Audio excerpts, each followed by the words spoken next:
sorry.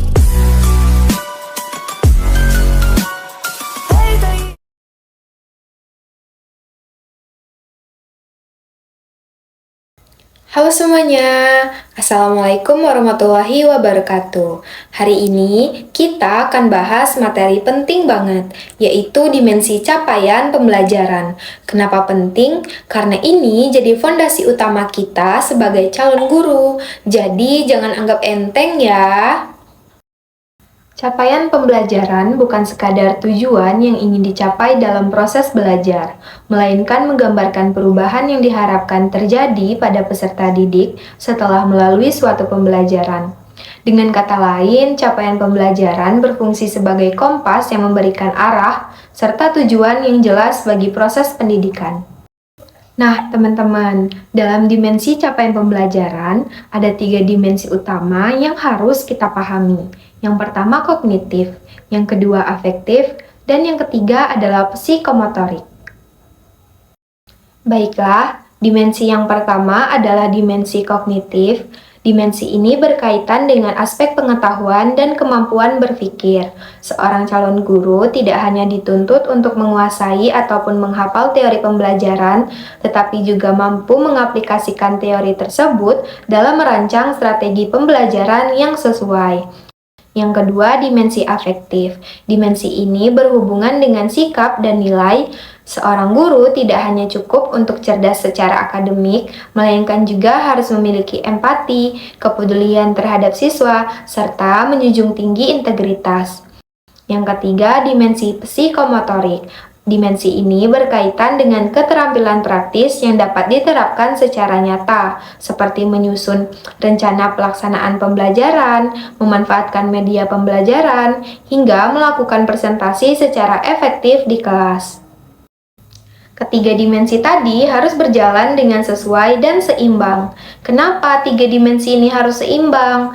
Nah, coba deh teman-teman bayangkan kalau guru cuma jago teori tapi nggak punya empati, atau bisa ngomong tapi nggak bisa praktek, pasti kurang ideal kan? Makanya ketiga dimensi ini harus jalan bareng biar seimbang.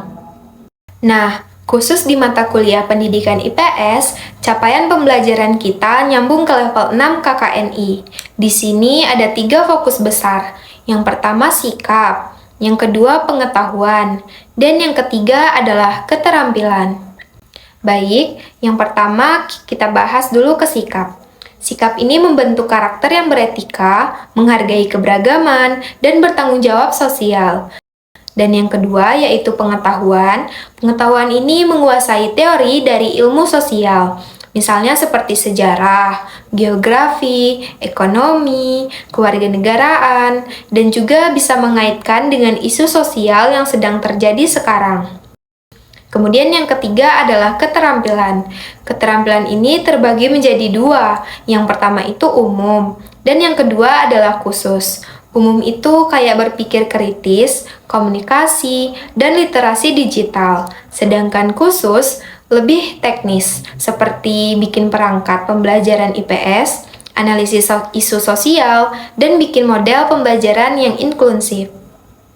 Ahli konten atau content expert, artinya guru IPS harus benar-benar menguasai materi IPS seperti sejarah, geografi, ekonomi, sosiologi, dan kewarganegaraan. Tapi bukan sekadar hafal fakta, melainkan bisa menjelaskan dengan kontekstual. Contohnya kalau bahas topik sumber daya alam, guru bukan cuma sebut hasil bumi, tapi juga menjelaskan kaitannya dengan ekonomi, lingkungan, dan kehidupan bermasyarakat.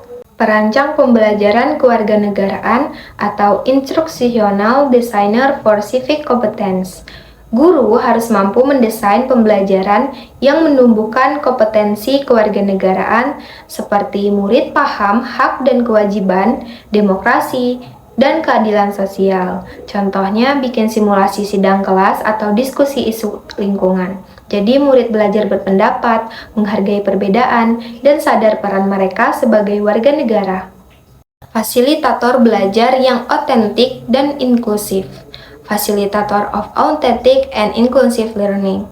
Guru menciptakan pembelajaran yang otentik terhubung dengan kehidupan nyata murid. Inklusif maksudnya menghargai keberagaman seperti budaya agama, kemampuan, dan latar belakang. Contohnya, ajak murid observasi pasar tradisional untuk belajar ekonomi atau proyek kelompok yang menyesuaikan kemampuan tiap muridnya. Guru itu harus responsif terhadap budaya atau culturally responsive educator. Artinya, guru harus peka terhadap keragaman budaya murid. Jangan sampai materi atau cara mengajarnya bias atau diskriminatif. Contohnya, kalau ada murid dari suku tertentu, guru bisa mengaitkan materi dengan budaya mereka, sehingga murid merasa dihargai. Guru harus praktisi relektif atau reflective practitioner. Artinya, guru selalu merefleksikan praktik mengajarnya. Jadi bukan hanya ngajar, tapi juga evaluasi. Apa sih yang kurang? Apa yang perlu diperbaiki? Contohnya, setelah mengajar, guru menulis catatan, "Oh, murid kurang paham bagian ini. Besok aku pakai metode diskusi supaya lebih jelas." Pada intinya, menurut NCSS 2018, calon guru IPS tidak hanya berperan sebagai penyampai materi dari buku teks, melainkan juga sebagai agen perubahan. Peran tersebut mencakup upaya mendidik peserta didik agar menjadi generasi yang kritis, peduli, empatik, serta aktif dalam kehidupan bermasyarakat.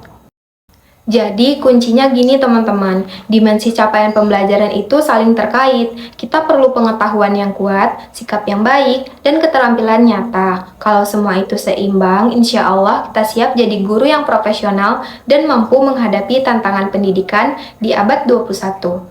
Sekian materi pada video kali ini, semoga bermanfaat. Wassalamualaikum warahmatullahi wabarakatuh.